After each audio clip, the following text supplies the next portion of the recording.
Merci beaucoup d'être là. Donc, je me présente rapidement. Je suis Nordine Nabili. Je suis pratiquement un vieux journaliste français puisque j'ai dépassé la cinquantaine. Et même si je travaille beaucoup sur la question de la jeunesse et des banlieues, et donc du coup, ça me permet parfois d'être perçu comme un jeune des banlieues, puisque vous le savez, lorsqu'on vient des banlieues, on parle en règle générale des jeunes des quartiers. Donc du coup, même quand vous avez 50 ans et plus, vous passez pour un jeune. Donc c'est plutôt chouette. J'ai été longtemps le directeur du Bondi Blog. Le Bondi Blog, c'est donc une expérience qui a été créée par des journalistes suisses en 2005.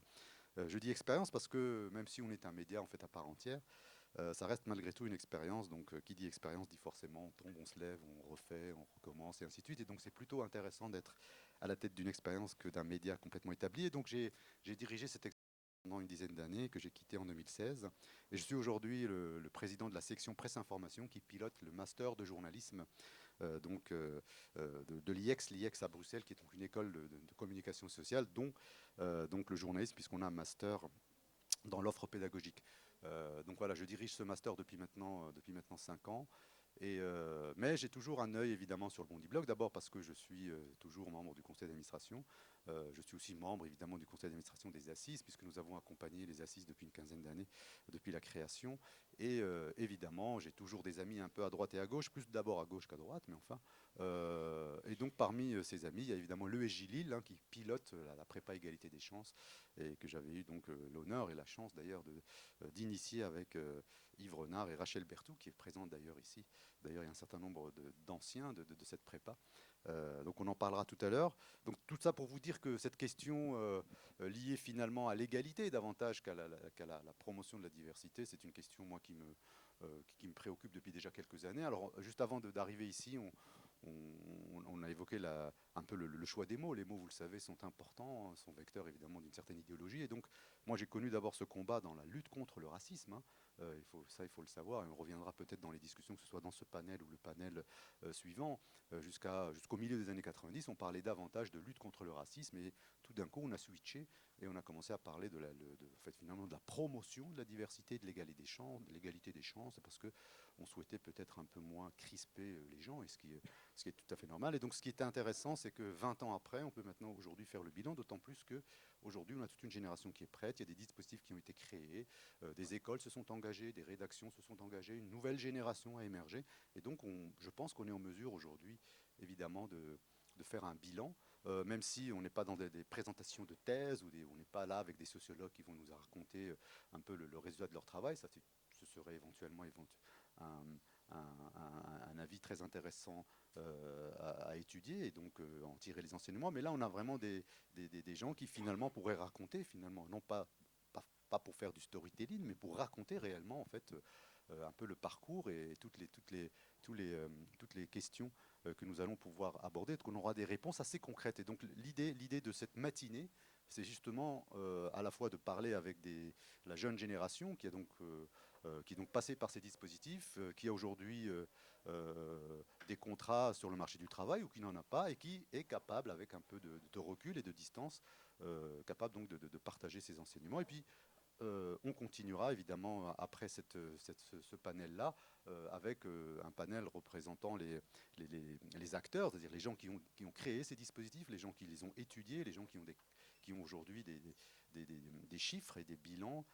Et donc ces deux panels évidemment sont complètement interchangeables, puisque un certain nombre d'invités qui seront là d'ici 2 heures sont déjà dans la salle, donc ils pourront évidemment intervenir, même si évidemment priorité est donnée à la jeune génération. Et puis, pareil pour vous, dès lors qu'on aura terminé notre discussion, nos échanges, vous pouvez tout à fait passer dans la salle et éventuellement reprendre le micro si l'un ou l'autre vous interpelle. En tout cas, si vous souhaitez corroborer ou commenter ou interroger, évidemment, ce qui va être dit. Alors, en règle générale, les gens comme moi ne doivent pas beaucoup parler. C'est un peu frustrant, mais c'est comme ça. Mais l'idée quand même d'un atelier, c'est un échange assez concret, assez précis, chiffré, avec des anecdotes, avec des exemples très précis, de façon à ce qu'on puisse se baser dessus pour prendre un peu de distance. Mais moi, je ne souhaite pas, en toute sincérité, hein, c'est ce que je l'ai dit tout à l'heure, j'anime régulièrement cette thématique ici dans le cadre des assises. On a dit beaucoup de choses depuis une vingtaine d'années sur ces questions. Je pense qu'aujourd'hui, il est temps, c'est l'heure aujourd'hui maintenant, parfois, de mettre un peu le doigt sur ce qui fait mal. Donc vous êtes tout à fait libre, évidemment, de raconter vos anecdotes, de donner des contextes très précis. Il n'y a pas besoin de tourner autour du pot. Quand les choses ne vont pas, il faut le dire. Et quand les choses sont positives, tant mieux, on avance. Mais voilà, donc on est loin du compte. Hein. Moi, à titre personnel, je pense qu'il y a eu des progrès, mais la progression est très lente. Elle est lente par rapport à un enjeu qui est primordial, qui est très important. La nouvelle génération aujourd'hui existe, elle a des parcours intéressants, éclectiques, elle apporte quelque chose. Je pense que les écoles et finalement la société civile s'est mobilisée avec les moyens dont elle disposait. Elle a mis des choses sur la place publique. Le secteur professionnel a été sensibilisé, a pris les choses en main, parfois d'une manière un peu charité chrétienne, pour faire vite, c'est-à-dire en gros on répond par le marketing ou par la photo à une exigence politique. Et la grosse question, c'est au fond, est-ce que toutes ces questions aujourd'hui sont devenues des questions importantes dans les stratégies éditoriales, dans les stratégies économiques? Est-ce que la question de la diversité aujourd'hui dans les médias, c'est une question juste sociale, ou est-ce que c'est une question aussi qui pourrait être un levier de stratégie éditoriale, donc pour développer l'économie? En gros, est-ce que ça peut aussi rentrer dans le business classique? Et donc toutes ces questions sont relativement importantes. Et l'autre aspect, c'est qu'au fond, si cette nouvelle génération ne trouve pas sa place dans les médias mainstream, comme on dit, ben, elle n'attendra pas éternellement qu'on lui dise à quel étage il faut venir pour rencontrer un DRH. Ben, elle va créer elle-même ses propres médias, et on le voit bien aujourd'hui. L'univers numérique est un univers numérique innovant. Alors évidemment, économiquement c'est compliqué, mais en tous les cas on voit bien qu'il y a au fond des médias de la riposte qui existent. Aujourd'hui il y a des tas d'expériences.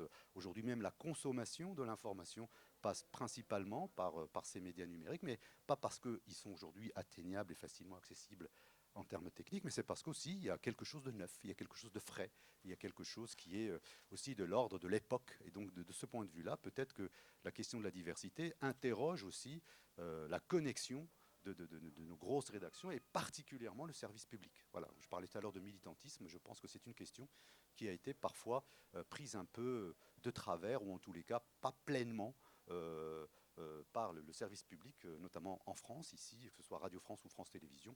On en parlera si les acteurs de France Télévisions ou de Radio France sont ici présents, mais en tout cas, voilà, le service public français représente plus de 4 milliards d'euros par an. Il y a dans ces 4 milliards d'euros par an un peu de marge pour pouvoir être un peu plus audacieux, un peu plus engagé sur un certain nombre de questions. Donc voilà, donc là, je voulais un peu vous mettre un peu dans ce contexte, parce que je souhaiterais vraiment passer une matinée avec vous dans un univers où on se dit les choses, où on se parle, parce que cette question aussi génère de la violence, de la frustration. On a un rôle important quand on est journaliste, quand on a une responsabilité. C'est fermé, je crois qu'une fois qu'on est dedans, on ne peut plus sortir.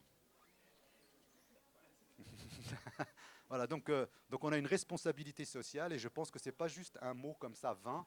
Je pense que lorsqu'on est directeur des programmes ou directeur d'une rédaction dans un grand média, on a peut-être parfois beaucoup plus de responsabilité qu'un ministre, voire même un président de la République. Hein. On a voilà, les gamins et les gamines qui aujourd'hui regardent la télévision française, écoutent la radio, parfois se projettent, et on a besoin justement de leur dire qu'il est tout à fait possible, évidemment, de devenir demain journaliste. Et c'est aussi, un moment important pour notre profession, qui doit se renouveler et qui doit se régénérer. Donc voilà, donc c'est pas juste, encore une fois, des questions juste d'égalité ou de correction. C'est aussi des enjeux de cohésion sociale, d'unité, de bien commun. Et ça, c'est relativement important quand on habite dans un pays dont la devise, c'est l'égalité, la liberté et la fraternité. Voilà. Alors, on va donner la parole très vite, évidemment, à nos 4 invités. Je commence d'abord par vous les présenter. Émilie Cochot-Kaminski, vous êtes journaliste indépendante, ex-bénéficiaire de La Chance. La Chance, c'est quand même un nom chouette. Hein. C'est vraiment chouette. Nfante Minte, qui est aussi journaliste. Nfante, vous êtes, je vais vous voyer, même si on se tutoie, comme on dit habituellement hors antenne. Vous êtes journaliste pour France 3 TV en Bretagne, donc ex-étudiante de l'EMI, CFD. On est d'accord, à Paris. Et la prépa, évidemment, je ne voulais pas le dire. C'est pas indiqué. Geoffrey Lopez, bonjour Geoffrey. Voilà, vous êtes, vous, journaliste à LCI, ex-bénéficiaire évidemment aussi de la prépa égalité des chances de l'UEJ Bondy et de l'UEJ Bondy Blog. Et puis Martin Zuber, journaliste indépendant. Ça va, journaliste indépendant, ça veut dire quoi exactement? Parce que ça veut dire que les autres ne sont pas journalistes, c'est ça, ou ne sont pas indépendants. Je pige à droite à gauche. Voilà, en fait, journaliste indépendant, c'est journaliste en difficulté, c'est ça en fait. Voilà, journaliste précaire. C'est ça, ex-bénéficiaire de la chance. Voilà. C'est ça, exactement. On va vous donner comme ça la parole. Donc peut-être la question un peu commune, c'est, voilà, Émilie, vous allez prendre la parole en premier.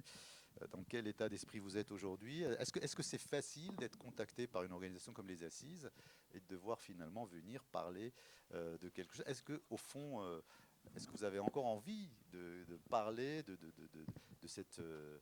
votre parcours parce que vous êtes passé par un dispositif particulier, ou est-ce que vous dites à un moment donné, ok, d'accord, je vais en parler parce que c'est important, parce que d'abord j'ai pas de complexe par rapport à cette question-là, mais peut-être qu'il faudrait aussi peut-être m'interroger sur d'autres thèmes. Dans quel état d'esprit vous êtes aujourd'hui en tant que journaliste ayant passé finalement tout ce parcours-là? Oui, alors moi je pense que je suis la plus âgée, hein, du panel, puisque ça fait 8 ans que je suis journaliste. Donc j'étais en prépa La Chance en 2010-2011, donc ça fait 10 ans. Donc j'ai un peu de recul effectivement sur ces questions-là. Alors sur la question de parler, c'est vrai que Baptiste de La Chance pourra en témoigner. Pour moi c'était difficile de venir témoigner parce que je me sentais pas forcément légitime, alors qu'effectivement j'étais bénéficiaire de La Chance, boursière, etc. Mais je me sentais pas forcément de faire partie d'un panel sur la diversité. Et puis, donc Baptiste m'a dit, mais si, t'es légitime, t'as fait La Chance, vas-y. Et puis je disais, ouais, mais je sais pas quoi dire. Et puis en fait, il m'a posé quelques questions et je me suis mis à parler. Et en fait, je me suis rendu compte que j'avais plein de choses à dire. Et puis voilà. Alors après, sur l'état d'esprit dans lequel je suis, c'est vrai que moi, je souhaite pas plomber l'ambiance du tout, mais du coup, j'avais aussi envie de venir parce que je suis un peu à un moment charnière où je ne sais pas si je vais continuer à être journaliste ou non. C'est une vraie question que je me pose. Et donc, c'était l'occasion aussi pour moi de faire un bilan de mon parcours. Et à la fois sur oui, les petites victoires qu'il y a eu, et puis sur une forme de déception aussi, sur la difficulté à se maintenir dans le métier de journaliste. Ça, c'est pas seulement commun aux étudiants évidemment qui sont Non, passés par là-dessus, mais on reviendra c'est puisqu'il une y a question totalement tout à commune, fait. mais voilà, la question se pose de voilà, est-ce qu'on cumule aussi d'autres difficultés parce qu'on a peut-être moins de ressources, Hmm. ou voilà, On c'est une question reviendra, hein, sur cet qu'on aspect-là. posera. Ouais. Fante, peut-être aussi, si vous voulez bien prendre le relais. Donc vous êtes aussi passé par ces dispositifs. Mm. Et voilà, avec un peu de recul maintenant, est-ce que vous avez toujours envie que l'on mette le doigt sur ce passage-là, ou qu'est-ce que vous faites finalement pour à la fois dire je suis passé par ces choses-là, mais maintenant il faut peut-être les oublier, mais en même temps il ne faut pas les oublier parce que le travail continue. Il faut bien encore continuer à former, en tout cas permettre à d'autres publics d'accéder à cette profession. C'est vrai que ce qui est intéressant, et ce que disait Émilie, c'est participer à ce genre de rencontre, c'est aussi se rappeler, en fait. Moi, ça me rappelle toujours que 8 ans après, parce que ça fait 8 ans que je suis journaliste et que j'ai ma carte de presse, cette étiquette me colle à la peau. C'est-à-dire que tout mon parcours, avant d'être journaliste, je suis d'abord issue de la diversité et ensuite journaliste. Et arriver ici, c'est pour moi aussi réfléchir à quel est le chemin parcouru depuis 8 ans. Et bah, en fait, on n'avance pas. Donc, du coup, je me dis, bon, bah, si au moins je peux arriver pour dire ça, ce sera déjà ça de prix.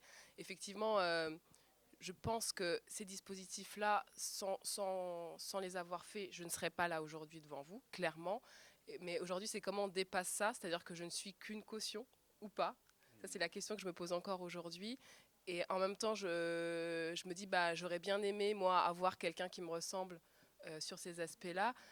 Mais qu'est-ce qu'on fait de ça après, quoi? Parce que est-ce que je suis juste un faire-valoir? Parce que finalement, j'ai l'impression à chaque fois que bah, je suis la caution dans un groupe global et on est un, deux, on se compte entre les doigts de la main. Et est-ce que ça suffit à faire diversité aujourd'hui dans une rédaction? Je ne crois pas. On reviendra, hein, sur des cas très pratiques, la manière dont vous pouvez évidemment construire la relation avec vos collègues, mais aussi avec les publics, parce que on vous forme aussi pour aller rencontrer les publics, et là aussi il y a un travail pédagogique à faire avec l'autre audience, comme on dit. Geoffrey Lopez, vous êtes aujourd'hui à LCI, vous avez eu plusieurs expériences, hein, en radio, en télé, et aujourd'hui donc vous faites partie d'une grande rédaction. Quelques mots aussi sur la manière dont les choses sont vécues par vous, et ensuite peut-être déjà par rapport à ce que vient de dire Infante, la relation aussi avec vos collègues de travail. Déjà, je remercie Rachel de m'avoir invité. Je crois que c'est la première fois que dans un débat Il sur faut la rapprocher diversité. votre micro, monsieur Lopez. Parfait. Est-ce que c'est bon? Très bien. Je remercie Rachel Vertou de m'avoir invité, puisque je crois que c'est la première fois que dans un débat sur la diversité, on parle du handicap. Donc, pour moi, ça veut tout dire. Ça veut dire qu'en fait, on est encore oublié, laissé de côté, et on n'a pas conscience des difficultés qu'on peut avoir. Moi, j'ai fait la prépa égalité des chances en 2014-2015. C'est un problème que j'ai soulevé très rapidement, hein, que l'insertion professionnelle allait être difficile, qu'il va falloir que j'en fasse beaucoup plus que les autres. Et c'est vrai que globalement, il y a eu des difficultés, on a eu des difficultés à écouter ce que j'appréhendais. Et ça s'est révélé par la suite. J'ai fait beaucoup de chômage, j'ai beaucoup piétiné, et on en reparlera sûrement tout à l'heure, jusqu'à cet appel à l'aide que j'ai fait sur les réseaux sociaux, sur Twitter, il y a 1 an et demi maintenant. Sur la relation que j'ai avec mes collègues, curieusement, elle a toujours été plutôt bonne, en fait, parce que je suis d'abord journaliste. En fait, avant d'entrer dans un média, je suis d'abord handicapé, mais une fois que je suis dedans, je suis d'abord journaliste. Et c'est ça qui est rassurant, on va dire, puisqu'on va essayer aussi de trouver des points positifs. Après, on aura l'occasion d'en reparler aussi, mais sur la capacité à faire certains sujets, là, c'est un peu différent, puisque, comme ça a été dit, on est parfois la caution et on nous demande parfois d'être le référent sur certains sujets. Or, malheureusement, ça peut avoir ses travers. Martin Zuber, donc journaliste indépendant. A priori, avec un nom comme ça, Martin Zuber, il n'y a pas de problème, non? Oui, alors moi du coup, juste pour rebondir, je suis sorti du CFJ il y a 8 mois et ça se voit pas du coup, mais je suis malvoyant, donc Zuber peut-être, mais je suis malvoyant. Et du coup, je suis confronté à d'autres choses, c'est un handicap invisible. Et donc très souvent on l'oublie totalement, donc je vais aux entretiens, on me dit, heureusement que je le mets sur le CV, je mets en énorme journaliste malvoyant, comme ça il n'y a pas de quiproquo. Et pourtant, il y a énormément de DRH qui disent ah franchement on est super heureux de vous avoir, super en stage. Et après je reviens vers eux, on pourrait peut-être pour des piges ou je sais pas un CDD. Et là plus personne ne répond quoi. Donc il y a ça et pour pour rebondir sur ce que vous avez dit tout à l'heure sur est-ce que la lutte continue ou pas. Moi je pense que oui la lutte continue parce que on le voit à la chance, les étudiants, il y en a plein qui souffrent encore du syndrome de l'imposteur. Moi-même, quand je vais dans une rédac, je pige à droite et à gauche, donc à chaque fois que j'arrive, j'ai l'impression d'être nouveau, de devoir créer encore ma place. Et puis, quand on me voit, on ne sait pas que je suis malvoyant, donc on passe derrière mon poste, on fait ah ouais, tu devrais zoomer plus, hein, je pense, tu vois pas assez. Et en fait, il y a plein de petits trucs qui font que on nous renvoie au truc du ah d'accord, je suis handicapé quoi, genre. Et, euh, et voilà, c'est tout Alors, pour le moment. merci beaucoup. Alors, on a fait ce rapide tour de table, donc pour un peu avoir votre état d'esprit, mais je vais commencer prendre quelques mots-clés pour vraiment rentrer dans le vif du sujet. J'ai entendu parler d'inhibition, j'ai entendu parler de syndrome de l'imposteur. Est-ce que ça veut dire qu'aujourd'hui, vous êtes encore finalement dans cette instabilité, dans cette insécurité, alors qu'a priori, vous êtes passé par un dispositif qui vous a préparé pour passer les concours. Enfin bref, vous avez un peu coché toutes les cases et que, au fond, vous êtes sur une ligne de départ. Vous êtes aujourd'hui, pour un certain nombre d'entre vous, intégré dans certaines rédactions. Et au fond, qu'est-ce qui manque aujourd'hui pour aller encore plus loin? Parce qu'au fond, on aura tout à l'heure les acteurs qui vont nous dire un peu ce qu'ils font et les bilans et les perspectives et ainsi de suite. Donc en gros, en amont, on a plus ou moins bien travaillé. Vous êtes prêts. Et donc, est-ce que ça veut dire qu'il y a un gros travail encore à faire dans la rédaction? Et auquel cas, c'est des dispositifs nouveaux qu'il faut faire dans la rédaction? Ou alors, est-ce qu'on est dans une société concurrentielle qui de toute façon est sur une autoroute, on n'attend pas, les choses sont trop compliquées? Ou alors, est-ce qu'on est dans des rédactions où on s'en fout totalement de la question du handicap, de la question de la diversité et qu'on est plus préoccupé évidemment par de la production. Et comment on fait? Est-ce que c'est votre rôle, vous, une fois que vous êtes dedans, de travailler encore sur cette question-là, ou est-ce que c'est peut-être les rédactions qui, elles, devraient peut-être aller plus loin dans la manière de vous accueillir? Alors oui, moi je pense qu'il y a vraiment un gros travail là-dessus. C'est amusant, on parlait du syndrome de l'imposteur, et la question de la confiance en soi, pour moi, elle a été centrale, et ça peut paraître bizarre, parce que oui, je m'appelle Émilie Cochot, etc. Mais il y a un passé, chacun d'entre nous, si on est là, c'est qu'il y a des fragilités, elles sont différentes parce que nos histoires sont différentes, mais il y a une fragilité quelque part. Et moi, j'ai beaucoup souffert du manque de confiance en moi, alors que j'ai fait finalement pratiquement les mêmes études que les gens que j'ai retrouvés en rédaction. Donc a priori, il ne devait pas y avoir de problème. Et hier, je parlais avec une journaliste et je lui parlais de cette question de la confiance en soi. Et vous me direz ce que vous en pensez, mais j'ai l'impression que ce souci-là est partagé par bon nombre d'entre nous. Et elle me disait, mais la confiance en soi, c'est une question de personnalité, c'est pas une question de... Et oui, bien sûr, et je ne veux pas qu'on pense qu'on est simplement victime de quelque chose, et bien sûr, on a une part de responsabilité et on a nos personnalités, mais je pense que si c'est quelque chose d'aussi largement partagé, et je ne sais pas comment l'expliquer, mais il y a quelque chose de... Quand on arrive, en fait, pour nous, c'est incroyable, en fait. On pensait pas pouvoir y arriver, c'est une victoire incroyable d'y être, mais une fois qu'on y est, qu'est-ce qu'on fait? Comment on se véhicule là-dedans? Et alors là, la question des codes, qui sont des codes invisibles, de comment se véhiculer, comment se faire une place, parce que souvent on ne se sent pas à notre place, il y a un petit décalage.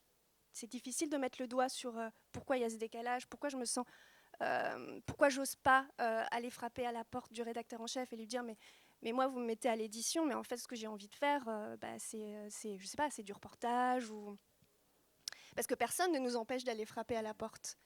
Mais vous ne le faites pas. Pourquoi? Pas à cause parce que vous ne vous sentez toujours pas euh, à l'aise, ou parce que c'est ce que Anne Fanté disait tout à l'heure, finalement vous n'arrivez pas à arracher l'étiquette de la caution, ou est-ce qu'on vous regarde comme des cautions, ou est-ce que c'est en fait dans mon cas, et ouais. c'est parce que je peux parler que de ce que j'ai vécu moi, moi je me suis retrouvée au début en tout cas dans une très grosse rédaction. Et je suis restée pigiste pratiquement 5 ans, pigée tous les jours. Et en 5 ans, je n'ai pas vu une seule fois un DRH. Et pas une seule fois, le rédacteur en chef est venu en me disant Émilie, qu'est-ce que tu aurais envie de faire? Et en fait, c'est vrai que j'aurais pu taper à sa porte, mais il y avait aussi une distance par les chefs qui faisait que... Oui, il y avait une vraie distance, il y avait une espèce de posture et du coup, je ne me sentais pas d'aller taper à leur porte. Ce qui a été moins vrai par la suite, où j'étais dans des plus petites structures, dans un service très bienveillant, etc. Et où là, en fait, je me suis épanouie, je me suis sentie à l'aise de parler de qui j'étais, etc. Mais il y a cette sensation d'être un peu perdue, de ne pas savoir comment, une fois qu'on y est, comment se véhiculer. Et alors, on va parler peut-être des solutions, mais moi, quand j'y ai réfléchi, ce qui m'a manqué, c'est d'être un peu guidée.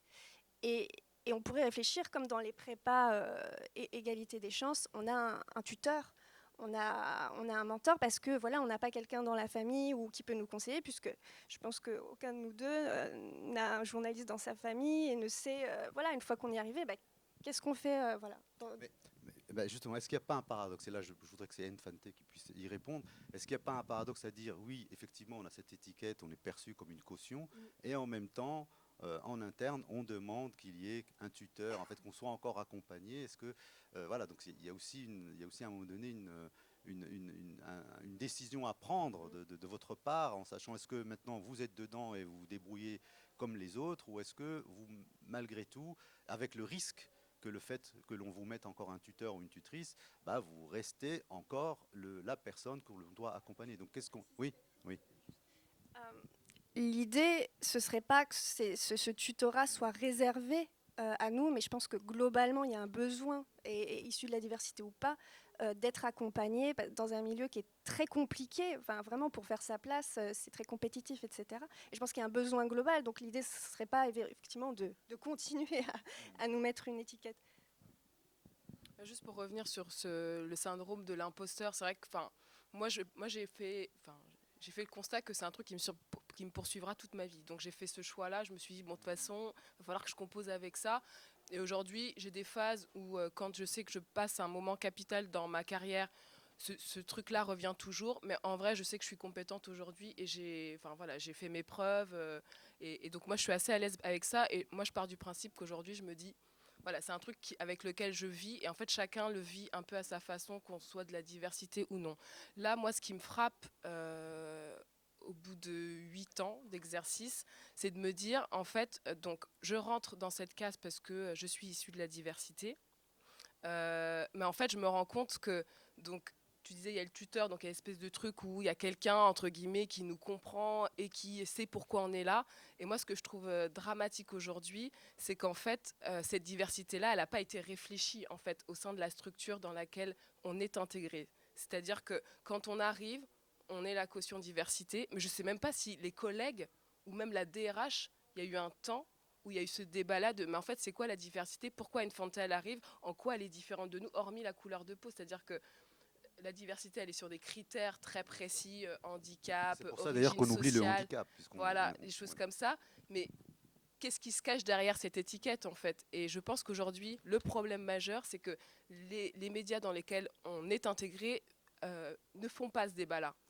Ils ne discutent pas de pourquoi, mais est-ce qu'on se ressemble tous? Je ne suis même pas sûre qu'ils aient déjà conscientiser ça. Ils disent, bon, bah, allez, c'est cool, on est des âmes charitables, on les amène. Et en fait, c'est à nous de nous adapter, mais eux, ils font jamais cet effort-là. Et c'est ça le problème Mais aujourd'hui. si vous, par exemple, vous commencez justement à en parler, parce que c'est aussi ça, quelque part, vous venez avec votre univers, avec votre histoire personnelle, et donc votre présence déjà pose un certain nombre de questions, puisque vous arrivez dans un. Mais qui se les pose, ces questions-là? Non, mais est-ce que par exemple, non, mais c'est la difficulté Infante, c'est est-ce que par exemple vous êtes en capacité d'amener cette rédaction à se poser ce type de questions? Est-ce que vous n'allez pas avoir une autre étiquette qui est plutôt l'étiquette de vouloir aller plus loin que où là on vous attend plutôt pour aller faire un certain nombre de sujets, et puis vous commencez à parler de stratégie structurelle de la rédaction, des questions qu'on ne soulève pas, et ainsi de suite. Est-ce que vous vous sentez, vous, en capacité justement de faire bouger votre rédaction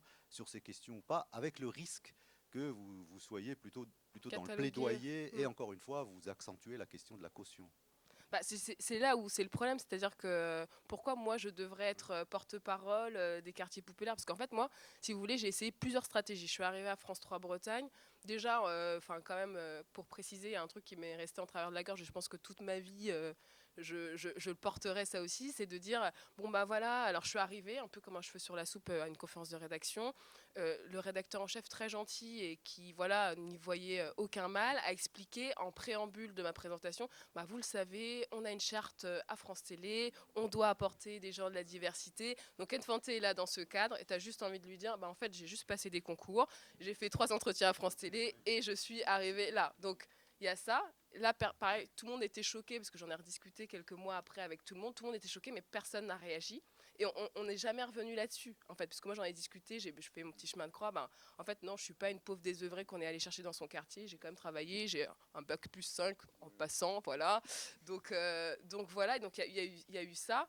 Après, quand je suis arrivée, bah, je me suis dit, tiens, moi j'ai envie de proposer des sujets que j'aime bien, que je vois pas à la télé et que j'aimerais voir. Donc pendant 3 mois, j'ai juste appelé des assos de quartier. Je leur ai dit, bah voilà, envoyez-moi par mail vos actualités. J'ai fait 3-4 sujets là-dessus. Et là, je me suis dit, ok, j'ai fait ce qui me plaisait et ce que j'avais envie de voir. Puis après, on m'a fait comprendre que c'était chouette, mais bon, quand même, l'actualité, c'est pas que ça. Et puis, il faut apprendre à faire autre chose. Donc, ok, j'ai fait comme tous les journalistes, je faisais mes sujets et tout. Et puis après, quand on se retrouvait face à des sujets, par exemple, je me souviens d'un jour où, je sais plus, il y a eu, pas un meurtre, mais il y a eu des coups de fusil dans un quartier. Et j'ai senti qu'on était là, genre, on attendait que je dise quelque chose. Donc je disais rien, voilà. Puis on me regardait, genre, mais t'as déjà connu ça? Je suis là, bah, je sais pas, ouais. Non, tu sais, moi, j'ai un fusil, j'en ai jamais vu. J'ai jamais vu un mort. Et c'est là où, en fait, on, on est là, enfin, on s'intéresse à nous que quand il y a des sujets qu'on imagine qui font la connexion avec nous. Et en fait, en vrai, moi, ma diversité, elle peut être sur tout et n'importe quoi. C'est-à-dire que la fête de la galette saucisse, moi, j'ai un avis là-dessus qui sera différent. Et elle est là aussi, ma diversité. Et le problème, c'est que c'est comment on fait pour que, ok, je rentre là parce que je suis de la diversité, mais que je suis pas accolée une image de, bah, en fait, elle vient des quartiers, donc elle sait ce que c'est. Enfin, et en fait, en vrai, j'aurais pu habiter à Créteil dans une zone résidentielle et j'aurais pu être tout à fait boursière. Et c'est comment, en fait, tant qu'on fait pas ce débat-là de pourquoi elle est là, qu'est-ce qui fait qu'elle est différente de nous, moi, je peux faire la bataille à toutes les confs de rédac, mais en fait, c'est pas mon taf, en fait. J'ai pas envie de faire ce travail-là. C'est au DRH de faire ce travail-là, c'est au rédacteur en chef de faire ce travail-là. Et c'est juste usant et épuisant en fait de faire de la pédagogie. Et moi aujourd'hui, pour ma santé mentale, j'ai pas envie. Donc là, je fais l'effort aujourd'hui parce que je trouve que le lieu est important. Mais dans mon activité de journaliste tous les jours, j'ai pas envie d'être au combat tous les jours, quoi. Et c'est comment on fait pour qu'aujourd'hui, on puisse avoir ces débats-là sainement, de manière ponctuelle, mais que ce soit pas un combat où à chaque fois je me dis bon bah alors qu'est-ce qu'il faut que je leur apprenne aujourd'hui, quoi, en fait. Geoffrey, j'imagine qu'on pourrait presque faire du copier-coller sur ce que vient de développer Infante, mais sur le handicap du coup. C'est-à-dire, est-ce que par exemple vous êtes parfois renvoyé à cette case du handicap parce que vous-même vous en avez un et donc du coup ben, vous dites oui, ben, peut-être que dès lors qu'il y a un projet de loi, une question, un buzz, peu importe, une actualité autour de cela, ben, on se tourne directement vers vous pour y travailler. Est-ce que ça vous gêne ou est-ce qu'au fond, ça peut être aussi l'occasion parfois de prendre ce levier et de le traiter peut-être d'une autre manière, avec peut-être moins de compassion et avec peut-être d'autres enjeux autour du handicap? Juste en parlant de handicap, vous m'entendez bien? Oui, oui, Je vais faire une petite il faut que aparté. tu rapproches. Oui, voilà. Il y a ma chaîne qui n'est pas attachée, elle peut potentiellement Rapproche, circuler. s'il te plaît, Geoffrey, est-ce que tu peux rapprocher un peu Ouais, ton ouais, mais micro, pardon? c'est bon? Très C'est bien. bon là? Vous m'entendez? Oui. Je suis journaliste, mais j'ai pas l'habitude de parler dans un micro. Non, je disais juste qu'il y a ma chaîne, elle n'est pas attachée, donc si elle circule et que ça vous Ah, c'est dérange, très bien, n'hésitez très pas. bien, ne nous gêne pas. Juste, moi, je vais réagir à ce qui vient d'être dit. J'ai une anecdote qui illustre parfaitement tout ça. Euh, on est en 2017, je viens d'arriver à France Télé au web, et c'est l'élection présidentielle. Deuxième tour, on a le débat Le Pen-Macron, et je ne sais pas si vous vous souvenez, Macron fait sa carte blanche sur le handicap. Moi, le lendemain matin, j'arrive en conférence de rédaction, ça devait être ma 2e ou 3e conférence de rédaction, et j'arrive et je dis, bah tiens, ça serait bien qu'on fasse un papier pour comparer les programmes sur le handicap, parce que on n'en a pas du tout parlé pendant la campagne, parce que c'est un sujet qui est quand même vachement important, hein, ça touche à peu près un tiers des Français, entre les personnes qui sont porteurs d'un handicap, les aidants, ceux qui travaillent autour, ceux qui sont famille, enfin bon, voilà. Ah oui, très bien, super idée, bon, et moi je dis d'emblée, mais moi je veux pas le faire. Ah bon, bah pourquoi? Bah parce que, en fait, je suis concernée, je me sens partie prenante, et dans mon éthique à moi, j'ai du mal. Enfin, il y a des choses que j'ai envie de respecter, notamment ne pas faire interviewer des amis, et notamment ne pas essayer d'éviter de faire des papiers qui soient dans lesquels je sois partie prenante. Donc je dis bah non non, moi je veux pas le faire. Ah mais si, il faut absolument que tu le fasses, tu sais de quoi tu parles. Et bon, finalement j'ai cédé, j'ai fait le papier, et je l'envoie le soir, et le lendemain je reçois un message à 5h30 du mat avec mon chef qui m'écrit, qui me dit dès que tu arrives à la rédac, faut qu'on discute. Bon, alors déjà ça m'a un peu étonné, ça m'a un peu surpris. Et donc j'arrive et il me dit ah super ton papier, vraiment t'as très bien traité le sujet, par contre c'est un peu trop, tu vas un peu au fond des choses, et en fait ce que t'as fait c'est un sujet de niche. Alors je dis mais comment ça c'est un sujet de niche? Bah non mais voilà, ça s'adresse à des gens en particulier, et puis bon là on arrive à la fin de la campagne, les gens ils ont envie d'entendre autre chose. Je dis mais c'est vous qui m'avez demandé de faire ce papier. Et donc en fait ce papier n'a pas été publié. Voilà. Donc ça c'est une anecdote qui illustre bien ça, c'est-à-dire que moi en fait, on m'a toujours dit, mais même au-delà du métier, hein, au-delà du journalisme, on m'a toujours dit voilà, tu seras un porte-parole, tu seras un porte-drapeau, tu vas porter toute une strate de la population sur toi. Et alors, on m'a pas mis la pression pour que je sois à la hauteur, mais c'était un peu l'idée, c'est-à-dire que voilà, il faut que je puisse ouvrir des murs, hein, quasiment, des endroits fermés, des endroits clos, essayer de trouver des chemins pour que le handicap soit mieux considéré, soit mieux accepté. Moi, je me souviens même pendant les concours, les écoles me disaient, mais il y a une des questions qu'on me posait, c'est est-ce que tu as conscience que tu vas être différent et que tu vas porter cette différence et que tu vas illustrer quelque chose qu'on ne connaît pas dans le métier. Et même on me demandait comment j'allais faire. Et juste, moi, j'en ai conscience, je pense que c'est malheureusement, c'est une part de notre rôle parce que sur le sujet du handicap, on est loin du compte. Je veux dire, il y a 70% des personnes aveugles qui sont au chômage, par exemple. Hein. C'est quand même pas rien. On a des gens qui font pas d'études. Donc là, on est au-delà du métier. Mais c'est juste pour vous dire que oui, effectivement, on a un rôle à jouer pour essayer de défricher un peu ce terrain qui est complètement qu'un champ de patates. Ça, c'est clair. Après, moi, j'ai juste envie de faire mon métier. Et quand j'ai fait mon appel à l'aide sur les réseaux sociaux, même avant, ce que je trouve incroyable, c'est que quand j'étais au chômage, j'appelais des médias, j'envoyais ma candidature, j'appelais, je demandais si on pouvait me recevoir, tout ça. Et ces mêmes médias-là, par l'intermédiaire d'autres personnes dans le média, me rappelaient en me disant tiens, je fais un sujet sur le handicap, est-ce que tu as envie de réagir? En fait, non. Maintenant, les journalistes, il y a continuellement des journalistes qui continuent à m'appeler, je leur dis non, appelez des assos, appelez des gens, je ne suis pas le seul handicapé en France, stop. Donc je pense qu'il y a un juste milieu à trouver. Je continuerai à me battre, je pense que c'est indispensable. Malheureusement, c'est comme ça, c'est de fait.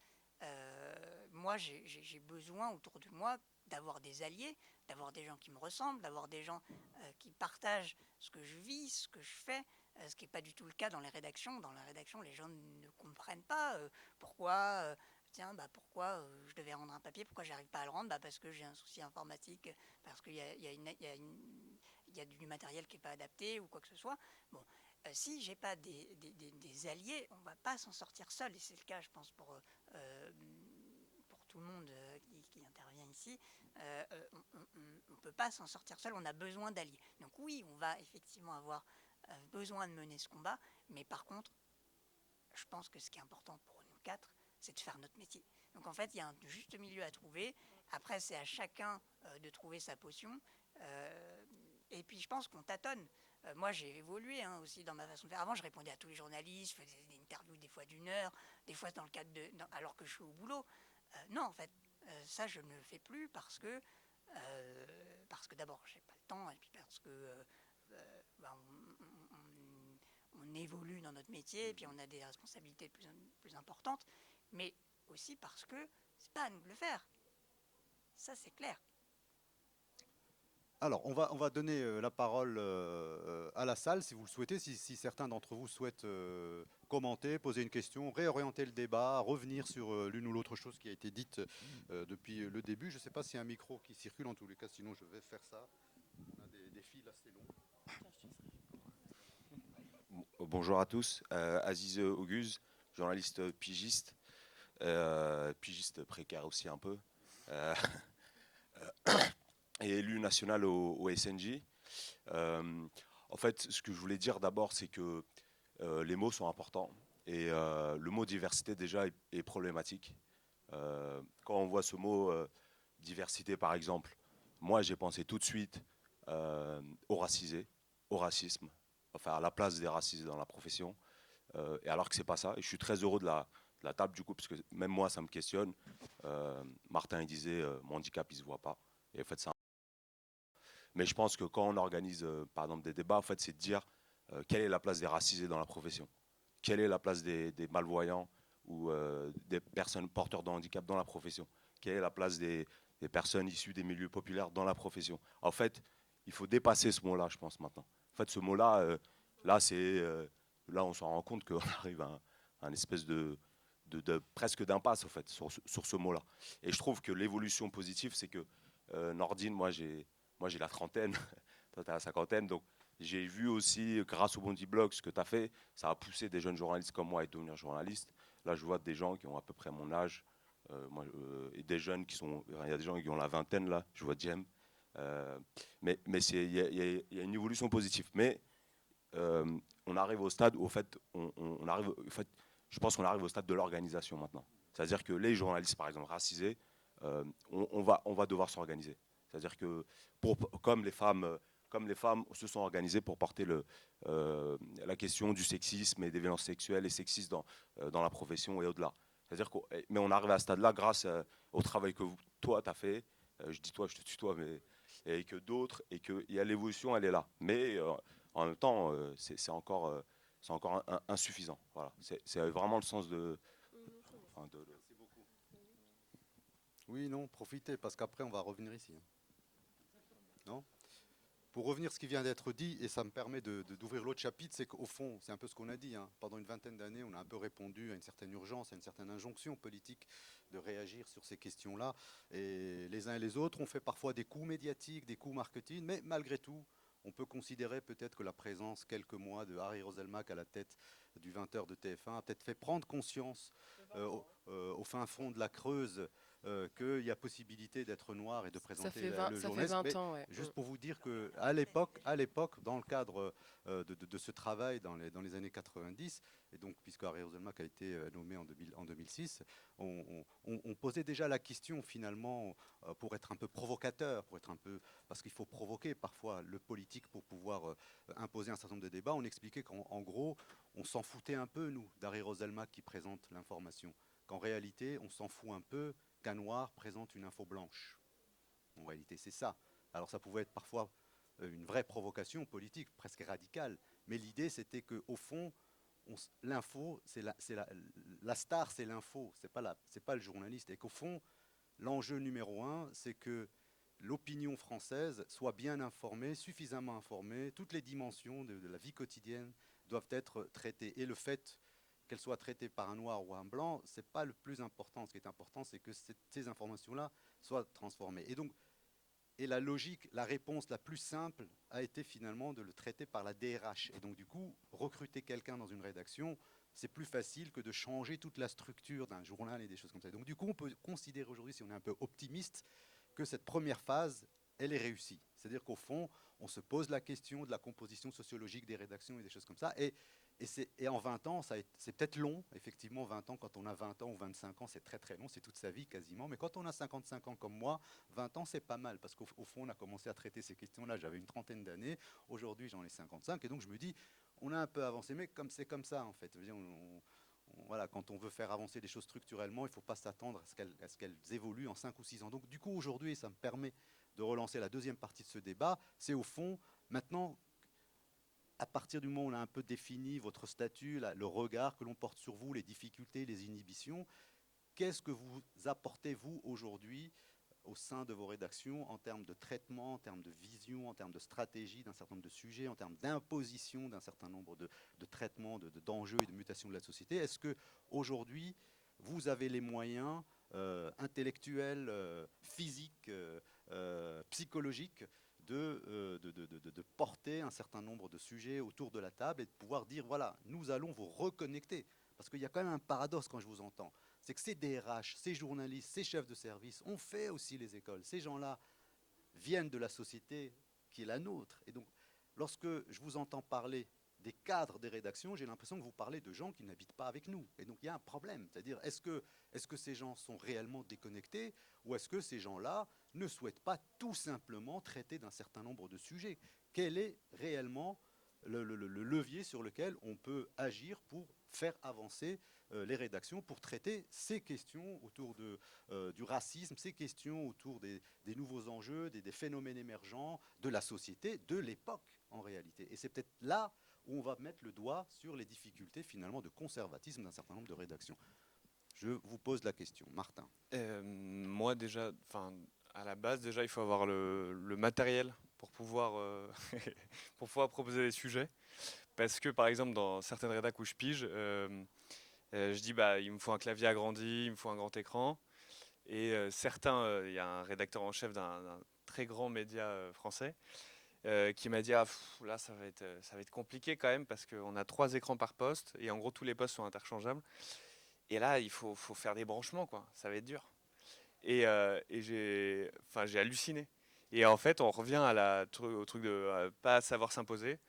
Moi j'y arrive pas et j'aurais dû lui dire mais bah je viens pas. Enfin c'est une condition sine qua non pour que je vienne en fait.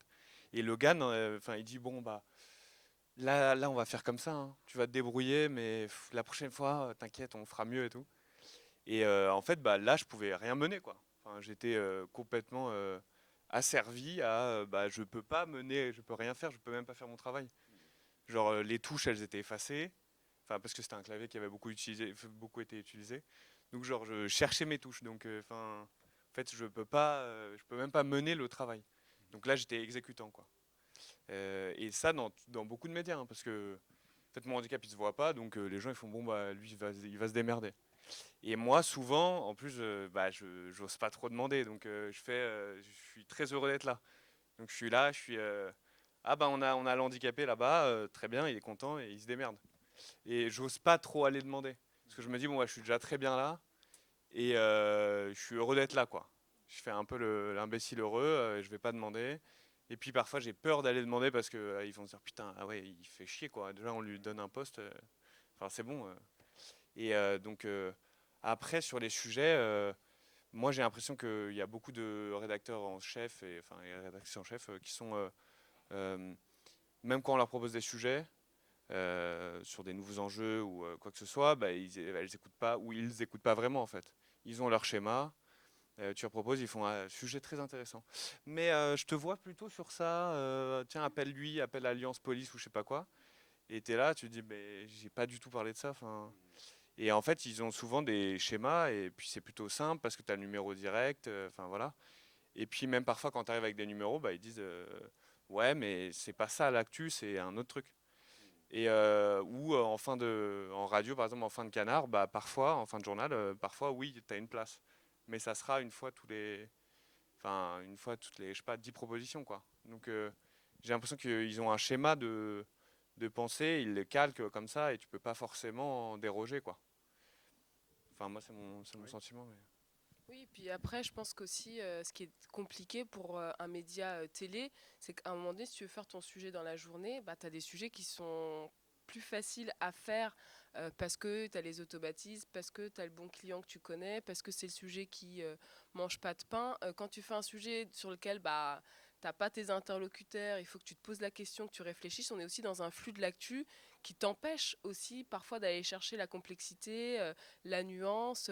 Après, moi, comme je te le disais tout à l'heure, moi j'ai pas envie d'être celle qui va faire changer mes rédacteurs en chef. En fait, je peux pas les faire changer. C'est-à-dire que quand on fait nos sujets, bah ils sont là, ils font leur choix, tu peux pas changer. Moi, ce que je remarque, et en fait, ce que j'en discutais avec des copains hier, parce qu'on a beaucoup discuté de cette question-là, c'est aussi, à un moment donné, à quel moment cette diversité-là, elle va aussi s'inscrire dans les postes de direction. C'est-à-dire que mon rédacteur en chef adjoint, est-ce que il sera un jour peut-être une femme déjà pour commencer, quelqu'un qui n'a pas forcément grandi, parce que finalement, moi je viens des quartiers populaires. Aujourd'hui, en tant que journaliste, je ne vis plus dans les quartiers populaires. Ça aussi, c'est une réalité. Donc c'est à un moment donné, comment on fait pour garder cette pluralité-là? Et ça commence par, je pense, les red chefs adjoints ou les red chefs, parce que c'est finalement eux qui ont le final cut sur le sujet. Et ça va peut-être être l'enjeu dans les prochaines années. J'espère pouvoir voir ça. C'est à un moment donné, est-ce que cette diversité-là, elle ne sera pas que au sein de la rédaction de journalistes, mais aussi dans les postes de direction, parce que on peut proposer de temps en temps des sujets, voilà, petits sujets, je suis contente, je les fais passer et tout, mais dans la dynamique quotidienne d'élaboration d'un journal, les changements, ils arrivent aussi quand Oui, mais dans... une fin de ces changements arriveront parce que tu es déjà toi dans la rédaction et que tu grimpes les échelons. On va pas recruter quelqu'un dans 25 ans C'est pour ce que devenir me posait la rédacteur en question chef. hier Geoffrey en me disant, Donc, donc en fait, grosso modo, ma prochaine mission, ah c'est de bah, monter pour faire changer les choses. Je suis même pas sûre que ça va vraiment bouger. Je sais pas, tu vois, là, il y a 25 ans, on expliquait la même chose pour l'entrée des écoles, hein. En expliquant que Ouais. je vois pas des gamins de quartier rentrer à l'EJ Lille, par exemple. Et ils y sont arrivés. Donc, si tu veux, en Oui, fait, mais il faut aussi savoir ce que l'on veut. Enfin, on veut bousculer, on veut chambouler un système structurel qui est parfois où il y a des résistances et ainsi de suite. Donc, vous êtes dedans. Ok, je comprends parfaitement que à un moment donné, on rencontre des difficultés. On n'a pas envie d'être dans la dimension plaidoyer. On n'a pas forcément ni la force psychologique ni politique, peu importe. C'est tout à fait compréhensible et on souhaite plutôt devenir un journaliste classique. Tout ça. Mais il faut comprendre que en fait, on est dans la deuxième séquence. Vous avez fait les écoles, vous êtes aujourd'hui dans les rédacs, et peut-être que le vrai enjeu, il est là. Une fois que vous êtes, c'est dedans que les choses vont pouvoir se bouger. Et effectivement, ça peut pas être dans 25 ans, parce que du coup, à un moment donné, on va se retrouver dans des assises, dans les 25e ou 30e éditions des assises, c'est-à-dire dans une quinzaine d'années, où je ne serai plus là, parce que je serai déjà à la retraite. Mais c'est juste pour dire que, en fait, on est en train de former toute une génération qui un jour ne deviendra pas forcément responsable de ces rédactions-là. Or, c'est ça quand même la finalité. Et donc, d'une certaine manière, c'est... alors évidemment, vous êtes un peu les premiers de cordée, mais dans le sens noble du terme, mais pas dans le sens marketing tel Ouais, qu'on mais me moi, l'a ce que vendu il y a j'essaie quelques mois. de t'expliquer, c'est qu'aujourd'hui, en fait, moi, je suis fatiguée de voir que la diversité, c'est à nous de faire changer les choses. C'est-à-dire que, franchement, ça fait 20 ans qu'on explique les mêmes trucs. Je pense que c'est assez. Enfin, vous avez Marc Epstein, Rachel, enfin, je me dis, mais vous découvrez rien, quoi. Enfin, je veux dire, et en fait, c'est comment aujourd'hui, la majorité, les journalistes basiques, font ce travail-là, quoi. Enfin, en fait, à un moment donné, c'est pas parce que moi, je serai rédactrice en chef adjointe de France 3 Bretagne que je vais faire bouger le truc. Et Enfin, pourquoi pas? bah parce qu'en fait, on en a marre, quoi. C'est-à-dire qu'à un moment donné, c'est aussi aux rédactions, aux journalistes de se poser je suis désolée de ce terme, cette putain de question. On parle de diversité, et tu le disais à juste titre, on nomme pas les choses. En fait, on va arrêter de faire l'économie de ce truc-là, de se dire, oui, mais de toute façon, comme allez, on les fait rentrer un petit peu, bon bah ça va aller, puis c'est eux qui vont nous faire bouger. On en a marre aussi de ça, c'est-à-dire que dans notre métier on le fait, dans notre vie on le fait aussi, c'est juste à un moment donné, quand est-ce qu'on va parler des vraies choses et qu'on va se regarder les yeux dans les yeux. C'est pas à moi ou à Geoffrey ou à Émilie ou à Martin de se dire, bon, avec mon petit bâton de pèlerin, et puis peut-être que je laisserai des traces, et puis on verra. En fait, dans 50 ans, moi, mon fils, il aura pas vu changer, quoi. Moi, j'en ai marre de ça. En fait, je suis fatiguée. Ouais, alors, ah bah ouais que ça réagit. Super. Allez. C'est pas à nous, quoi. Je suis désolée, hein, mais en fait, j'en ai ras le cul, quoi. Ouais. Moi, je suis un ancien rédac-chef de France 3 Région à Lille. Et tu as tout à fait raison. Vraiment 100%. On part de zéro aussi, tu vois, pour reprendre un peu les propos de Nordine. Mais il y a un autre exemple qui est intéressant, c'est celui des femmes au sein des rédactions. Moi, quand j'ai commencé à La Voix du Nord il y a 40 ans, il y avait une femme qui était adjointe d'un rédac-chef de local. Une seule femme. Aujourd'hui, il y en a beaucoup plus. À France 3, par exemple, c'est très simple. Il y a 20 ans, sur les 24 régions, il y avait peut-être deux femmes rédac-chef. Aujourd'hui, c'est quasiment la parité, quoi. Aujourd'hui, c'est peut-être 10 ou 12 femmes, voire plus. C'est-à-dire ça augmente. Et heureusement. Et parce que la loi évolue et qu'on voit que ça oui, bouge, oui. C'est comme ça que ça avance aussi. Sur la diversité, évidemment, il y a 20 ans, il n'y avait quasiment pas de jeunes journalistes issus de la diversité, du handicap. Il n'y en avait quasiment pas. Aujourd'hui, ça commence à venir petit à petit, beaucoup trop lentement, on est d'accord, on part de zéro, mais je suis quand même optimiste quelque part par rapport à ça, parce que effectivement, ce que vous disiez à l'instant par rapport à l'encadrement, il est évident que c'est la prochaine étape, mais il faut que ça aille vite, et beaucoup plus vite, on est d'accord. Vous pouvez passer votre micro derrière et on reviendra après. Oui, merci. Ouais, bah, c'est ce que j'allais faire. Oui, bonjour, Anne Tesna, je suis déléguée générale de la conférence des écoles de journalisme. Et vous avez dû voir ces flyers partout. On organise début octobre les états généraux donc, de l'insertion des jeunes journalistes. Évidemment, le sujet que vous évoquez là ce matin est évidemment au cœur de ce sujet-là. Et c'est bien ce qu'on compte faire, c'est d'organiser une réflexion collective métier et des réponses. C'est-à-dire que le diagnostic, je crois, qui commence à être bien posé, et que les réponses métiers. Donc, moi, je suis très, très heureuse de vous entendre. Et si parmi vous, il y a des gens qui veulent participer à ces états généraux, vous êtes les bienvenus. Et merci à Marc aussi, parce qu'on a déjà eu cet échange en fait en amont de l'événement états généraux. Et donc, c'est tout à fait au cœur, non seulement diagnostic, mais surtout réponse. Réponse du métier, réponse des acteurs du métier, réponse de ceux qui ont la décision, réponse des rédacteurs en chef. Voilà, donc c'est vraiment ça qu'on a en tête, donc je voulais vous le dire pour répondre à votre ras-le-bol. Voilà, voilà. Je voulais passer la parole à Arnaud Schwartz, qui est directeur de l'école de l'IJBA.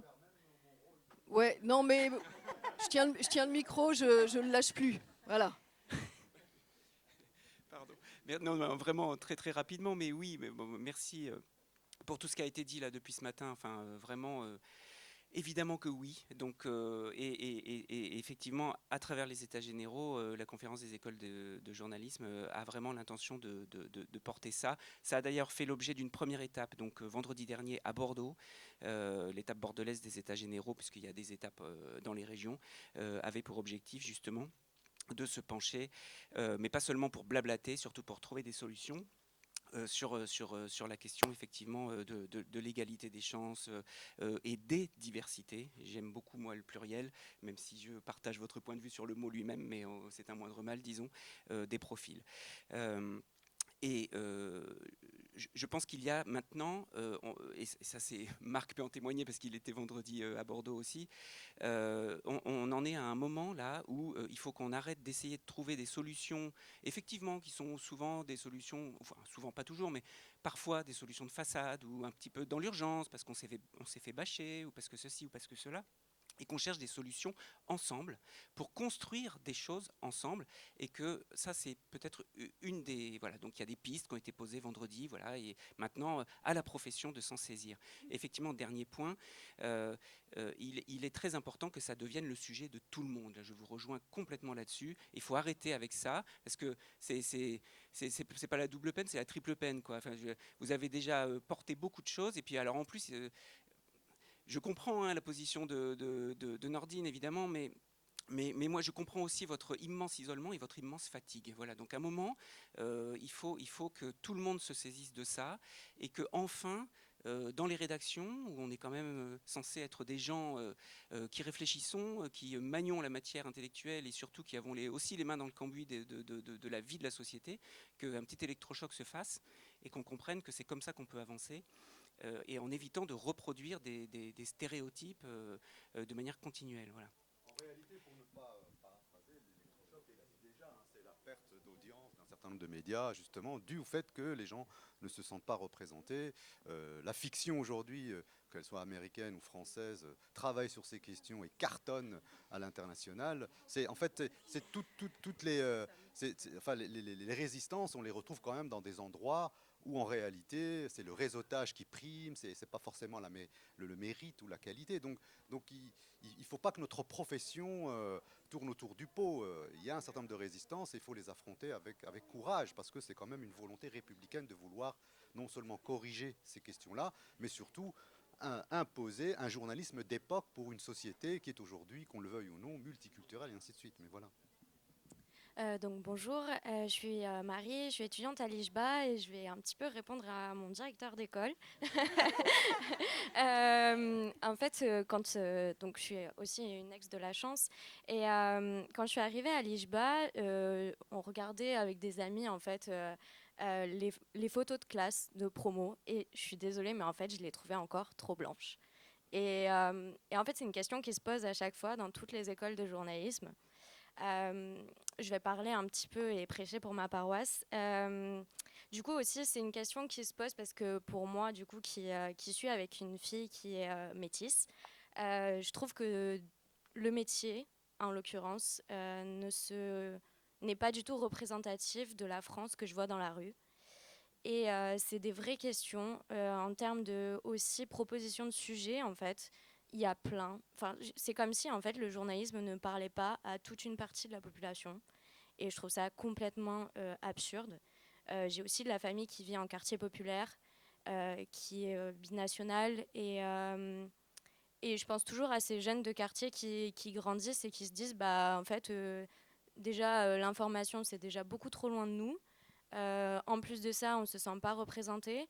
Quand je vois qu'il y a un documentaire qui est paru il y a quelques mois sur être noir en France et qui était génialissime, on se dit, bah, du coup, quand est-ce qu'ils vont faire être musulmans en France? Mais bon, ça, je pense que on est encore très loin de ça. Et pourtant, c'est des vrais sujets, en fait. Enfin, c'est des sujets de fond. Et aussi, donc en fait, ça se retrouve déjà dans les photos de classe des écoles de journalisme, je trouve. Et ça se retrouve aussi dans les rédactions, quand on va en stage, quand on veut proposer des sujets, quand on est face à un handicap, en effet. Et on a l'impression aussi que même nous, en étant jeunes étudiants, on va donner toute notre énergie à ça, mais les choses vont bouger trop lentement.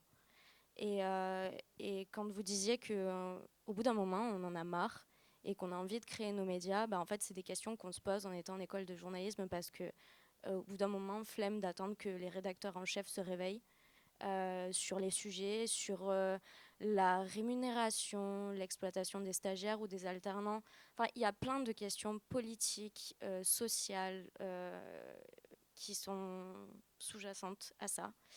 Et on n'a pas, en effet, toujours envie d'être le porte-drapeau d'une cause ou de plusieurs causes.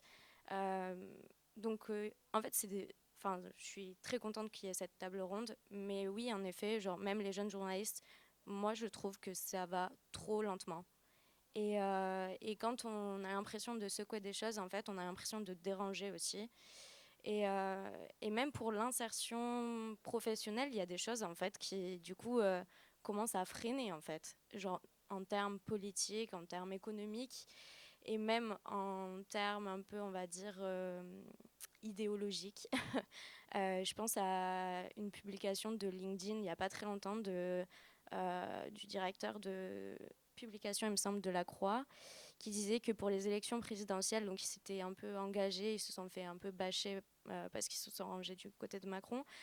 C'est pas ça le problème, mais la fin de la vidéo, pour moi, m'a plus choquée quand on voit que, bon, c'est pas surprenant pour le journal La Croix, on sait qu'il s'adresse à une catégorie un peu catholique, chrétienne, mais quand on voit que une figure du journal se dit ouvertement contre l'allongement de l'IVG, contre l'euthanasie, enfin moi personnellement ça me pose des questions en fait, et contre la PMA, bah voilà, moi qui adore La Croix et qui a des amis qui travaillent à La Croix, ça me pose des questions. Genre, est-ce qu'un jour, je vais postuler dans ce média-là? Je savais que c'était des questions qui étaient un peu sous-jacentes, on en parlait souvent, même entre nous, mais c'est honnêtement des questions qui freinent, en fait. À quel moment on va pouvoir rentrer dans un média comme ça et se dire, bah, j'ai quelle place dans ce média-là et pourquoi, au nom du respect de cette religion, on méprise les autres, en fait. Et donc voilà, il y a plein de questions. Je vais juste réagir rapidement. Moi, ce que je regarde, je vais essayer de schématiser parce qu'il y a beaucoup de choses. Ce que je regrette, c'est que, je ne sais pas si Martin et Émilie partagent ça, mais ce que je regrette, c'est que pour réussir, en fait, on a... Pardon. Merci. Non, ce que je regrette, c'est que pour réussir, on a besoin de quelqu'un. C'est-à-dire que le système, il nous écarte de fait. Et pour rentrer dans le système, il faut déployer une énergie qu'on n'a pas, hein, il faut être clair. Et puis on n'a pas les alliés, comme je disais tout à l'heure, et comme ça a été dit aussi. Et en fait, on a besoin de quelqu'un. Quand on a ce quelqu'un, ça peut marcher. Enfin, moi, moi à TF1, je fais pas ce que je veux, c'est pas vrai, parce que voilà, on est quand même dans un cadre, mais j'ai une liberté qui est incroyable. Et parce que j'ai un chef qui me fait confiance, parce que j'ai un chef qui sait comment j'écris, qui sait comment je travaille, qui me laisse beaucoup de liberté. Mais là, en l'occurrence, en ce moment, pour être tout à fait franc avec vous, il est un peu malade, et ben je me retrouve en difficulté. Parce que ce chef-là, il ne me couvre plus. Et donc, du coup, je rentre à nouveau dans la salle de rédaction de manière classique, et je suis mis en difficulté. C'est pas normal. C'est pas normal qu'on soit obligé de dépendre de mains qui nous sont qui arrivent vers nous. Donc effectivement, je crois la question Du coup, en fait, la réponse, elle doit être structurelle et non pas portée juste par quelqu'un qui serait éventuellement un militant. Et c'est presque une question que tu peux poser à la future table ronde, c'est qu'au fond, ce sont aussi des quelqu'un, ces gens qui vous pour rentrer au fond, et puis après, on n'arrive pas à passer l'étape supérieure, c'est-à-dire celle que c'est plus quelqu'un, mais c'est structurel, et donc du coup, quelle que soit la personne qui vous accompagne, c'est la structure qui vous accompagne, et donc c'est finalement vraiment un changement de mentalité, voire même de culture professionnelle. Avant de répondre à une Faté, on va d'abord laisser la parole à quelqu'un, ça peut être une question, mais tu pourras évidemment y répondre. Ouais, c'était juste pour rebondir sur ce que disait Geoffrey, et puis je vous laisse vraiment la parole juste après. C'est qu'il a raison sur ça aussi, c'est-à-dire que moi je suis rentrée à France Télé parce que j'avais passé le concours via le SJ Pro et tout. Et c'est vrai qu'à chaque fois que j'ai évolué dans ma carrière, c'est parce qu'il y a quelqu'un qui s'est dit ok, moi je me souviens d'un rédacteur en chef à France 3 à Bretagne qui s'appelait Bertrand Roux qui m'a dit mais toi, faut que tu avances, et moi je crois en toi, et c'est lui qui m'a fait évoluer et qui m'a fait faire de l'antenne, parce qu'au départ j'étais dans la masse, et même moi j'ai même pas pensé, c'est-à-dire que je me suis dit ok, je suis rentrée, c'est trop cool, de toute façon il faut que je me contente de ça, et lui m'a dit non, pareil, quand aujourd'hui je suis aussi chroniqueuse sur LCI, c'est à un moment donné David Pujadas qui me dit ok, en fait moi j'ai envie de bosser avec toi parce que et donc ça a été ma caution.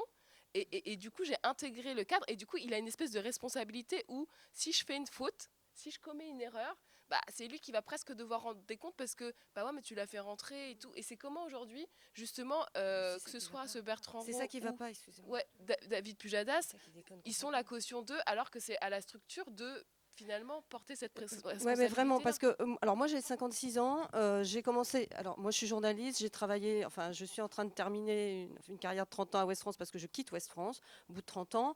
J'ai attendu l'année dernière mon dernier combat avec Ouest France pour avoir confiance en moi, parce que quand on est une femme et qu'on est dans ce métier-là et qu'on est né en 66, c'était l'enfer. Voilà. Et précisément parce que, tu vois, ce que tu racontes, c'est, ben moi, personne m'a vraiment tenu la main. Et c'est seulement à 55 ans, en regardant derrière moi, je me suis dit, ah mais si, j'ai quand même fait tout ça, donc j'y ai droit. Donc j'ai le droit d'être considérée, tu vois. Bon, c'est pas du tout de moi dont je voulais parler. On parle beaucoup d'isolement, on parle beaucoup de la chance de rencontrer quelqu'un. Ça peut pas se passer comme ça. C'est pas à vous, c'est pas aux femmes de défendre les femmes, c'est pas aux noirs de défendre les noirs, c'est pas aux handicapés de défendre les handicapés. Je trouve ça très, enfin moi ça m'a beaucoup touchée quand Geoffrey a dit, j'essaye d'aller vite donc je parle vite. Quand Geoffrey a dit mais c'est pas à moi de traiter ce sujet puisque je suis jugée partie. Et qu'un rédac chef n'entend pas cette phrase de base de la déontologie, ça me sidère. Donc ce que je veux dire, c'est que, alors j'ai aussi été longtemps syndicaliste, inscrivez-vous dans un syndicat, mais à beaucoup, si vous trouvez que les syndicats sont vieux, cons, bornés, butés, mais envahissez-les, mais bien sûr, mais envahissez-les. Ça fait 30 ans que je dis aux jeunes gens, envahissez les syndicats. Bon, avant j'étais dedans, mais bon, bref. Vous ne pouvez pas rester tout seul. Les journalistes devraient être les gens les plus ouverts de la Terre. Ce n'est pas les plus ouverts de la Terre. Et leurs chefs, excusez-moi, sont très souvent... Enfin, on reproduit... Enfin, il n'y a pas besoin d'avoir fait de la socio. On reproduit, on a un certain pouvoir, une certaine notoriété, une certaine notabilité. On s'installe là-dedans. On n'est jamais bousculé. On ne peut être bousculé que par un contre-pouvoir. Dans l'entreprise, le contre-pouvoir, c'est le syndicat. Donc, inventez le vôtre. Envahissez un qui existe déjà. Mais... restez pas tout seul, on ne fera pas bouger les choses. Moi, je rêve d'instaurer des stages de formation continue pour les managers et pas seulement en interne avec des cautions. Moi, je ne vois que des cautions. Je suis dans un grand journal. Ouest France, c'est un grand journal, on fait du bon boulot et la rédaction est top. Ouais, bah non, non, non et non. Parce que le type qui est en charge j'assume ce que je dis parce que... j'ai beaucoup défendu de personnes contre lui. Il a sorti, il y a 3 ans encore, à quelqu'un... Alors, il y a 5 ans, il avait sorti à un jeune homme qui postulait écoute, ton dossier est super, mais bon, si j'ai le même en femme, je vais devoir prendre la femme. Voilà. Et il y a 3 ans, c'est à une femme qui est directrice départementale ou depuis, parce que lui, il fait grimper tout le monde très vite. Comme ça, il n'y a aucune légitimité en interne. Et comme ça, c'est casse-gueule au possible. Parce qu'il y a ça aussi. Parce que la caution, c'est hyper dangereux. Et alors, il y a 3 ans, il a dit à la nénette qui postulait et qui avait fait déjà des CDD formidables, bon, si j'ai la même chose issue de la diversité... Et là, à une réunion, je lui ai dit, mais issu de la diversité, ça veut dire quoi pour toi? Parce qu'un noir, il est issu de la diversité, ou tu regardes s'il est fils de médecin à Saint-Brieuc? Parce que ça va bien aussi. Merci beaucoup. Réaction? Oui, non, je suis d'accord sur le fait que avoir des alliés, en fait, c'est ce qui nous a permis d'arriver là où on est. Moi, c'était clairement la chance, parce que de mon premier stage jusqu'à tous les postes que j'ai pu avoir après, tout ça est venu de la chance. C'est-à-dire que j'avais pas de réseau, mais mon réseau, du coup, ça a été la chance. Donc, j'ai trouvé un allié d'ailleurs, vers qui je reviens quand ça va pas, parce que c'est des gens qui me comprennent, etc. Mais on peut pas en rester là. Et moi, quelque chose qui m'a beaucoup choquée et auquel je m'attendais pas quand je suis rentrée dans ce métier, c'est la culture de l'informel. Et moi, c'est vrai que j'étais très naïve là-dessus parce que moi, ça marchait bien à l'école et j'avais des bonnes notes. Et du coup, bah, voilà, j'évoluais. Et là, je suis rentrée dans un truc où l'école, c'était plus ça. Bien sûr, il y a ça aussi, hein, c'est évident, mais ça suffit pas. Et il faut se démerder pour aller effectivement frapper aux portes, pour dire, moi, je veux faire ça. Et ce qui m'a beaucoup choquée, c'est, voilà, on parle toujours du marché caché et du journalisme. Je suis désolée, mais l'égalité des chances, c'est l'égalité des opportunités. Si ces annonces-là, on ne les voit pas, on n'y postule pas, on ne peut pas y arriver. Et ça, c'est quelque chose qui me choque beaucoup, qui me révolte quelque part. Et je sais que voilà, en Angleterre, etc., on peut parler de la BBC, etc., il y a des efforts qui sont faits, c'est pas parfait, parce que ça ne veut pas dire que derrière, les dés ne sont pas déjà pipés, mais déjà, c'est la base, c'est-à-dire savoir que ces choses existent. Voilà. Et la deuxième chose, et on est toujours dans ce côté informel, c'est toutes les infos qui circulent, mais pas de façon publique. Donc, par exemple, quand on va boire un verre après la journée de rédac, et là, il y a des infos qui circulent sur les opportunités qu'il y a. Bah, tiens, il y a ça, tu devrais aller voir un tel.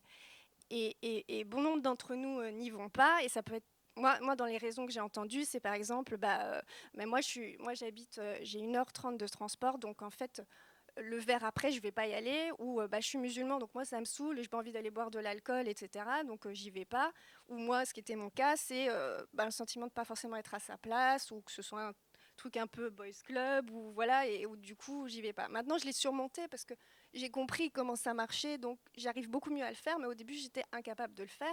Et il y a la nécessité aussi de faire redescendre ces informations-là et de se dire non, bien sûr c'est humain, mais il faut vraiment faire un effort là-dessus, je pense. Je rejoins beaucoup ce que dit Émilie, parce que c'est vrai que c'est ce qu'on se dit, c'est que moi, il y a des gens qui m'ont donné ma chance parce que c'était moi, mais en fait, la question c'est derrière, comment on fait, quoi. C'est-à-dire, quand tu dis qu'on n'a pas les... Enfin, moi, par exemple, tous les métiers quasiment que j'ai eu un entretien assez informel, mais dans les faits, c'était OK parce que c'était en one-to-one, parce que c'était ma personne. Mais du coup, je me dis, mais pour les autres qui vont arriver derrière, ils vont faire comment? C'est-à-dire que s'ils n'ont pas l'empathie, la bienveillance de telle personne, en fait, elles vont rester sur le carreau parce que... et du coup, je pense que notre métier doit aussi repenser ce truc de cooptage qui peut être bien et qui, pour moi, enfin, j'en suis le produit hein, presque de ça, donc je ne vais pas cracher dans la soupe, mais c'est des choses qui doivent aussi bouger pour que finalement, on se laisse surprendre aussi que quand on poste, et je pense que le travail il est en train de se faire, parce que je vois sur Twitter, on essaye d'ouvrir, de dire, voilà, alors on n'est jamais à l'abri de dépiper et que ce soit un petit peu le... Mais il va falloir aussi interroger ça, c'est comment aussi on ouvre ça et qu'on se dit, voilà, un entretien, on n'attendait pas ce candidat-là, et je me pousse encore plus la réflexion, c'est est-ce qu'aujourd'hui on est tous obligés de faire une école pour devenir journaliste? J'ai l'impression que ça c'est non, on ça a plein c'est de fini. chiffres, c'est Ouais, faux. mais j'ai l'impression que c'est fini. Enfin, Non, pas du tout. ouais, mais moi je vois comment on galère déjà pour certains quand on a fait l'école. Voilà, d'accord. Du coup, c'est un truc que j'ai l'impression que ça se brouille aussi, quoi. Est-ce qu'on peut le faire simple? Pardon, la transparence sur les offres d'emploi, c'est une revendication assez ancienne, et c'est vrai que effectivement, moi, dans ma jeunesse, j'ai jamais vu une offre d'emploi à Radio France ou à France Télévisions. Là, on commence à en voir depuis une dizaine d'années, notamment parce que les gens. Mais c'est vrai que ça peut être tout à fait quelque chose imposé, je veux dire, dans le cahier des charges de France Télé, de Radio France, en l'occurrence, parce que c'est des médias de service public, et c'est des choses qui ne sont pas des entorses à la liberté, je veux dire, intellectuelle, politique de ces rédactions-là. Pour poursuivre en fait sur ce qui vient d'être dit, la question de publier les offres d'emploi, c'est plus compliqué que ça en fait. C'est la question, parce qu'aujourd'hui il y a des RH dans les rédactions, il y en avait peut-être beaucoup moins il y a 30 ans. Mais en gros, ils ont très peu de pouvoir sur les recrutements. Donc ils peuvent imposer le fait de diffuser des offres d'emploi, mais si elles sont déjà pourvues, quand elles sont... Et la question, c'est qu'il y a un vrai effort à faire dans les médias, dans les rédactions, pour forcer les rédacteurs en chef, les rédactrices en chef, ceux qui recrutent par cooptation, de faire vraiment l'effort de l'imposer. Et pas, je disais à Arnaud Schwartz ce matin, c'était une discussion, je crois, avec un RH de je sais plus quel média, qui m'expliquait que dans sa rédaction, les rédacteurs, les rédactrices en chef préféraient prendre quelqu'un qu'ils estimaient pas très bon, mais qui connaissaient, qui pouvait appeler tout de suite et qui serait là, plutôt que de faire l'effort d'aller chercher quelqu'un qui bosse bien. Donc le truc, c'est pas juste de publier les offres d'emploi, c'est d'avoir un vrai travail. Et en fait, t'évoquais la BBC, c'est ça la question. C'est-à-dire, il suffit pas de dire bon, on veut plus de représentativité de la société française dans les médias. Parce que nous, enfin moi je suis le directeur de la chance, en fait je me suis pas présenté, mais voilà, je suis David, je suis le directeur de la chance. En fait, il y a des médias qui nous appellent et qui nous disent, voilà, est-ce que vous pouvez nous trouver tel profil? Ben, on leur répond non. Donnez-nous une annonce, on l'envoie à tout le monde, si vous voulez on récupère les CV pour vous, puis vous faites votre boulot de recruteur. Et en fait, ça c'est un vrai point. Tant que ça ne changera pas sur ça, il y aura un problème. Juste pour aller dans votre sens, la BBC a investi 100 millions de livres pour encourager la diversité dans ses programmes et s'engage à une part minimale de 20% dans ses effectifs derrière les caméras. Parce que là aussi, voilà. Voilà. Et parce que là aussi, c'est pareil, à France Télévisions et Radio France, par exemple, pour reprendre que ces deux médias, la diversité, on la voit hein, dans les couloirs et tout ça, chez les techniciens et tout ça. L'autre problématique aussi, c'est qu'il faut que ces visages soient aussi devant les caméras, à l'antenne, justement pour vendre l'image et les valeurs du média en question. Et puis, forcer, il y a quand même un truc qui est important, hein. Rien ne vaut l'économie en réalité pour forcer les gens. C'est-à-dire que si on considère qu'un certain nombre de sujets traités par des experts sur les questions et tout ça peuvent aussi intéresser un public et donc faire évoluer les audiences, ben là c'est plus juste la charité chrétienne. On ne recrute pas juste pour recruter, on recrute parce qu'on sait que c'est une question aussi de survie. Et ça, je pense qu'on est encore au début de ce chantier. Je ne sais pas qui a levé la main. Du coup, je voulais rebondir, je suis tout à fait d'accord avec Émilie sur le fait que c'est une vraie problématique du métier.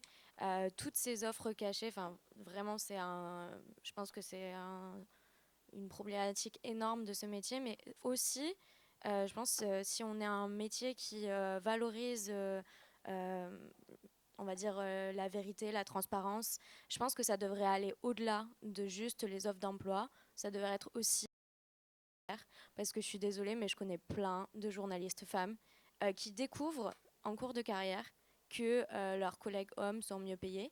Il y a un vrai plafond de verre, que ce soit pour les femmes ou pour plein d'autres sujets.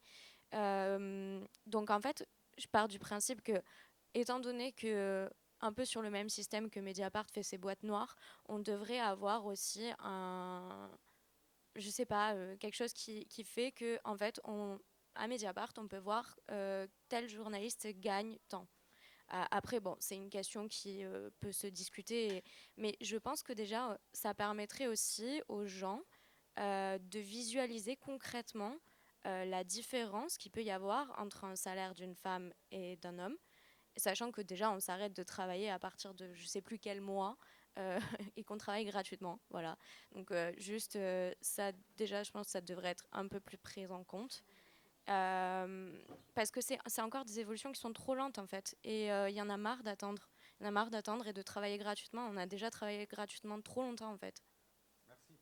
Alors on va devoir conclure, je suis désolé, enfin on ne conclut pas, on passe à la deuxième mi-temps avec les autres acteurs, mais comme il faut quand même se boire un café entre-temps, donc je vais vous laisser conclure, hein, vous faites ce que vous voulez, vous avez le temps qu'il faut, pas trop longtemps, mais en tous les cas, et peut-être nous dire un peu, voilà, moins longtemps que moi, parce que moi je suis un peu voilà.